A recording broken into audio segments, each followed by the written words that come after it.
నిన్న చిలకలూరిపేటలో ప్రజాగలం సభలో ప్రధాని నరేంద్ర మోడీ గారి ప్రసంగం రాష్ట్ర ప్రజానీకాన్ని తీవ్ర నిరాశ నిస్పృహలకు గురిచేసింది. రాష్ట్రానికి సంజీవని లాంటి ప్రత్యేక హోదా ప్రస్తావనే లేదు. రాయలసీమకు ఉత్తరాంధ్రకు బుందేల్ఖండ్ తరహా స్పెషల్ డెవలప్మెంట్ మాటే లేదు. కడప జిల్లాలో శైల ఆధ్వర్యంలో స్టీల్ ప్లాంట్ గురించి ఊసే లేదు. దుగరాజపట్నం ఓడరేవు అడ్రస్సే లేదు. రాజధాని అమరావతి గురించి ప్రస్తావనే లేదు. బహుళార్థ సాధక ప్రాజెక్టు పోలవరం గురించి మాటే లేదు. విశాఖ ఉక్కు కర్మాగారం గురించి కానీ, విశాఖ మెట్రో గురించి కానీ, విజయవాడ మెట్రో గురించి కానీ, విశాఖ రైల్వే జోన్ గురించి కానీ, విశాఖ చెన్నై ఇండస్ట్రియల్ కారిడార్ గురించి కానీ, కాకినాడ పెట్రోకెమికల్ కాంప్లెక్స్ గురించి కానీ ఏమాత్రం నరేంద్ర మోడీ గారు ప్రస్తావించలేదు. ఇదంతా చూస్తుంటే ప్రధాని నరేంద్ర మోడీ గారు ఆంధ్రప్రదేశ్ మీద కక్ష కట్టినట్లు కనిపిస్తూ ఉంది.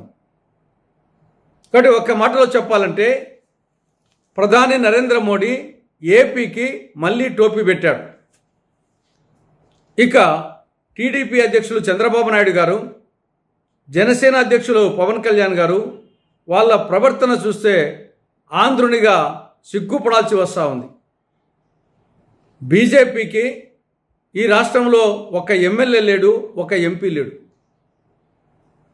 కేంద్రంలోని బీజేపీ ప్రభుత్వం ఈ రాష్ట్రానికి తీరని ద్రోహం, మోసం, అన్యాయం చేసింది. అటువంటి పరిస్థితుల్లో నిన్న ప్రజాగలం సభలో చంద్రబాబు నాయుడు గారు, పవన్ కళ్యాణ్ గారు మోడీని పొగడ్తలతో ముంచెత్తారు.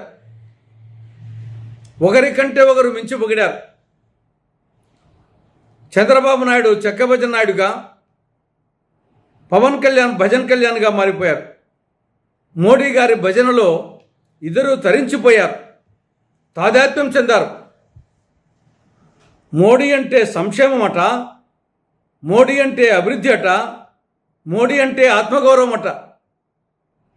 కానీ వాస్తవంగా మోడీ అంటే మోసం, మోడీ అంటే ద్రోహం, మోడీ అంటే అన్యాయం. కానీ అది చెప్పకుండా రివర్స్లో చెప్పాడు చంద్రబాబు నాయుడు గారు. నిన్న ఓవరాల్గా ప్రజాగలం మీటింగ్ చూస్తే బీజేపీ త్రికోణ ప్రేమ వ్యవహారం స్పష్టంగా కనిపిస్తూ ఉంది. జగన్ గురించి పల్లెత్తు మాటం లేదు. అటు టీడీపీ జనసేనతో డ్యూయట్ పాడుతోంది, అటు పరోక్షంగా వైకాపా పార్టీతో జగన్తో డ్యూయట్ పాడుతూ ఉంది బీజేపీ. కాబట్టి ఒకటేమో పరోక్ష పొత్తు, టీడీపీ జనసేనదేమో ప్రత్యక్ష పొత్తు. ఇది నిన్న స్పష్టంగా తెలిసిపోయింది. కాబట్టి ఈ రాష్ట్ర అభివృద్ధి జరగాలి అంటే అది ఒక కాంగ్రెస్ పార్టీతోనే సాధ్యం. కాంగ్రెస్ పార్టీ అధికారంలోకి వస్తే రాష్ట్రంలో 6 సూత్రాల కార్యక్రమాన్ని అమలు చేయడం జరుగుతుంది. వ్యవసాయ రుణాల మాఫీ, ఇందిరమ్మ అభయం పథకం పేద కుటుంబాలకు అమలు చేయడం, మహిళలకు మహాలక్ష్మి పథకం అమలు చేయడం, రాష్ట్రానికి సంజీవన్ లాంటి ప్రత్యేక హోదా తెప్పించడం, రాయలసీమకు ఉత్తరాంధ్రకు స్పెషల్ డెవలప్మెంట్ ప్యాకేజ్ అమలు చేయడం, 6వ సూత్రం కింద విభజన చట్టంలో పేర్కొనబడి అపరిష్కృతంగా ఉన్న అన్ని సమస్యలను పరిష్కరించడం జరుగుతుంది.